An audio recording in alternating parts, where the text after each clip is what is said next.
कौन आपण भी करुछंती एही सबु भूल तेबे बंद होइजिबो आपणको बैंक अकाउंट कौन रही संपूर्ण अपडेट टी आसंतु जानिबा ता पूर्वरु भल पाइबा स्वरूप वीडियोटी को लाइक और शेयर करी चैनल टी को सब्सक्राइब करंतु 2025 आरंभ ग्राहकों को बड़ झटका रिजर्व बैंक ऑफ इंडिया तथा आरबीआई बैंकिंग सिस्टम रे बड़ परिवर्तन करने नहीं घोषणा करिछि।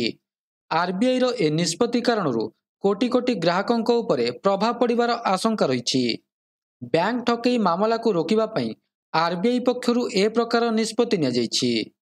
एहा छड़ा बैंकिंग सेक्टर रे डिजिटलाइजेशन को गुरुत्व देबा एवं साइबर क्राइम रोकिबा दिगरे एही बड़ निष्पत्ति निया जाइछि। गत 12 मास हेबो जेउ बैंक अकाउंट रे कोनोसी ट्रांजैक्शन करा जाउ नाही, विशेष करी से बैंक अकाउंट गुडी को बंद करबा को जाउछि आरबीआई।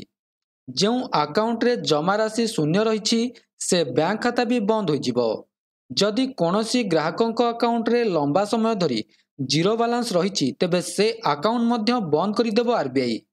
2 वर्ष किंबा ताठारु अधिक दिन धरी जो ग्राहक अकाउंट रे कौनसी प्रकार ट्रांजैक्शन करूना बैंक से अकाउंट को मध्य बंद करदेव।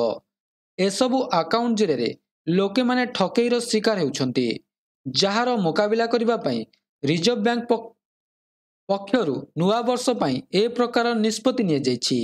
तेबे यह थिला संपूर्ण अपडेट टी। जदि वीडियोटी भल लागि थाए वीडियोटी को लाइक करंतु, शेयर करंतु एवं चैनल टी को सब्सक्राइब करबा को भूलंतु नहीं। धन्यवाद।